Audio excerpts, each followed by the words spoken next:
So 2012, I watched a documentary which was called Paul Sykes at Large. Very iconic. That documentary had millions and millions of views. It's been took off over the years. Obviously put back on, and obviously with the film kind of coming and documentaries. I investigated and I asked why I kept getting took off, and for instance, like Yorkshire Television, I think it would have filmed. They can charge something like £400 per second for that documentary. But these are some of the pictures. I've often described it as reading a book, which I did. I read Sweet Agony 2012.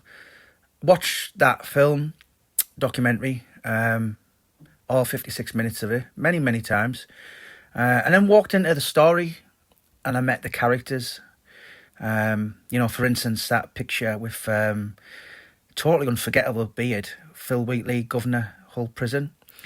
He was actually the Home Secretary of Offenders.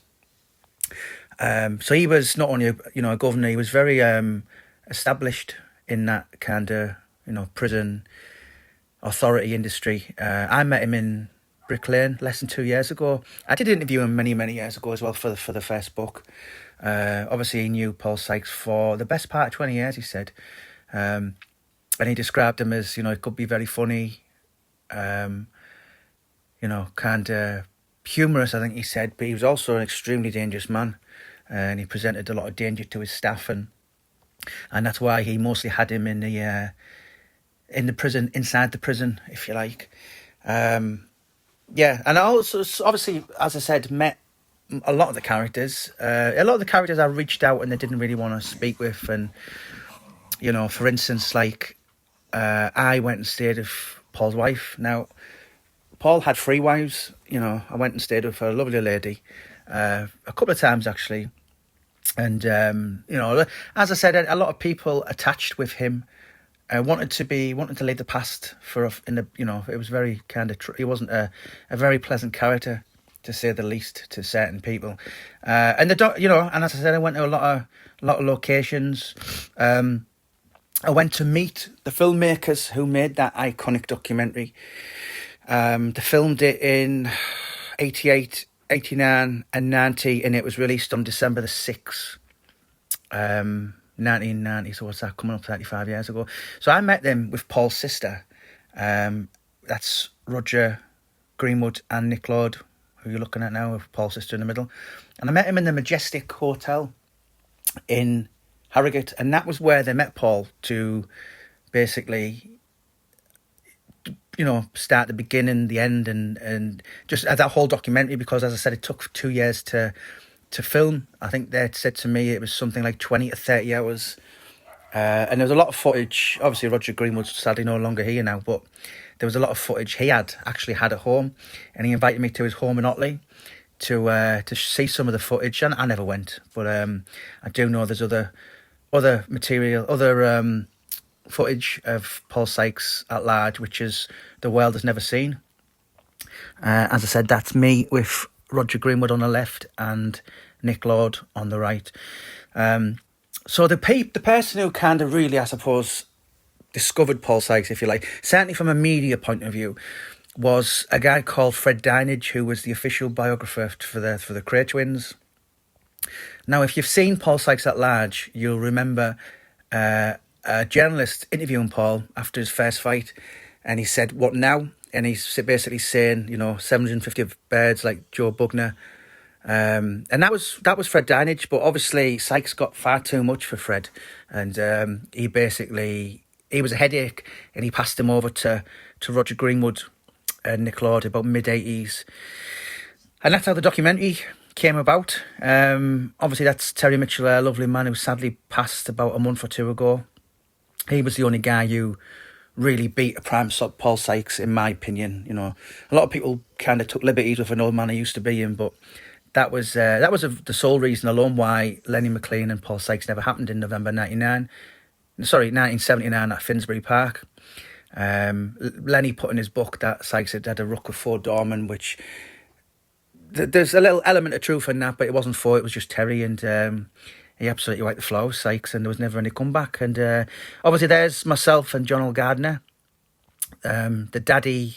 I mean, a lot of people have referred. I think Steve Bunn's referred to Sykes in his book as the daddy of a dozen prison yards, and John L. Gardner was just too much for Sykes on his day, and as bullies do, he turned his back, and he never lived that down. Certainly in a boxing capacity, a boxing element, if you like. He was his credibility was gone after that, and I remember Colin Hart telling me, God rest him, my dad, this year, and he said nobody really took Sykes serious after that. He was basically known as a quitter, and he had one professional fight after that, which he was wiped out in about 56 seconds over in Africa, or Lagos, Nigeria, I think it was.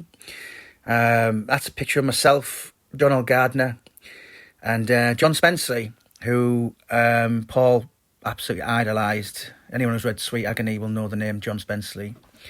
It was John Spenceley and Tommy Miller who were really responsible for getting Sykes his boxing licence in 77, because he'd been knocked back in 73. Then went away, done an armed robbery in Havant Hill, which is like in between Middlesbrough and Hartlepool, and then was granted it.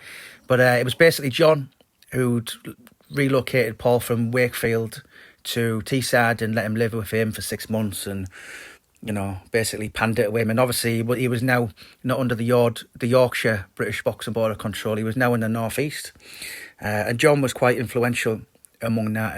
And I think he was quite high up or something. He was always putting shows on and close links with your likes of your Tommy Millers and your Mickey Duffs of the world. And that's Terry. Interviewed him 2016, and I met him 2017 to give him a copy of the book. And lovely man, sadly missed. And Neil Malpass, anyone who's kind of knows the Paul Sykes life, if you like, he was the other guy in Yorkshire. Paul put in his book, I hated him because my girlfriend fancied him at the time. They had 2 fights, and the first fight, Sykes basically, John Spenceley and Tony Spenceley were in Neil Malpass's corner for the second fight, which really upset Paul. But basically, they had the first fight, and he basically never understood Malpass still being there, the 7th round, and he basically quit. But rather than turn his back, he just walked out and headbutted Malpass, and obviously was rightly disqualified. And Neil sadly passed this year. I spoke to him many times. Just one of the characters. John L. Gardner again, holding a couple of the books. Less of the Kevin Keegan perm that he had when he beat Paul Sykes in 1979. And that was a magazine who kind of covered the Paul Sykes story. And that's me at his grave. As I said, it wasn't just only about meeting the characters, if you like. As I said, walking at the story. It was going and kind of getting a sense of Wakefield, particularly Lupset in particular. To be a good author, they say, to give a realistic view of a subject, one must become the subject. And I'd never, I dare say I'd had the odd kind of special brew, and as I said, went on the family patch, if you like, and I met and spoke to the people in and around Wakefield, and that's me in the St George's Church Hall, which is you can actually see behind me, which is actually the wooden benches that the kids are doing the leg ups on. Still very much the same.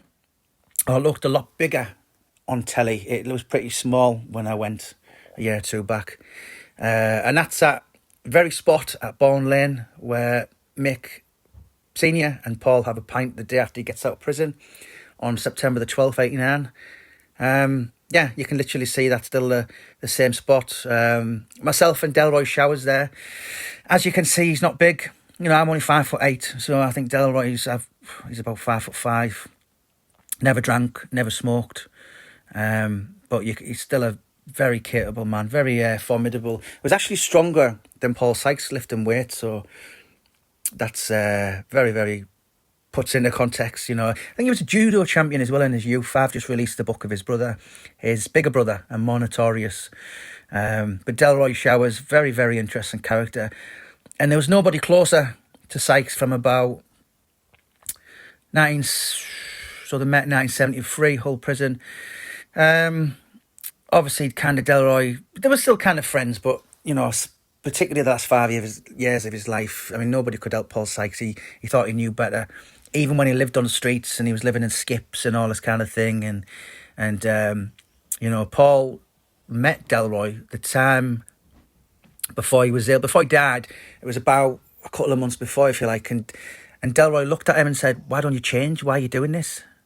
You know, and yeah, listen, but from about 73 to about, 73, 83, no, there was definitely about 30 years when, you know, I think Delroy described him as, in the book when I interviewed him, as we were instant brothers from another mother. And, you know, I think Michael put in his book, which was something like he had intellect, he was oozing with intellect, but he never had the dedication to stay out of prison. And that was obviously down to his great love for violence, punching people. Yeah, you know, he had a huge passion for basically very scary characters as well, you know, and you've got that level of intelligence, but also that serious level of extreme violence. You know, that is an extremely dangerous combination. John L. Gardner, again, met him a couple of times, and yeah, it was a pleasure. It was a real eye-opener being around those kind of characters. I did meet a few of them as well. You know, I reached out to the likes of Colin Beaumont, who sadly passed a couple of years back, and there was other characters as well. I didn't want to speak to them, you know, like Paul Beck and all this kind of stuff. But yeah, Paul Sykes at large. Met a few characters. I met a few, probably, you know, Kenny the Tailor. You know, he was totally unforgettable, and there was a couple of others as well that probably wouldn't appreciate if I named him. But yeah, as I said, I think I've kind of described it many times as reading the story and walking into the story and meeting all the characters. Let us know your thoughts below.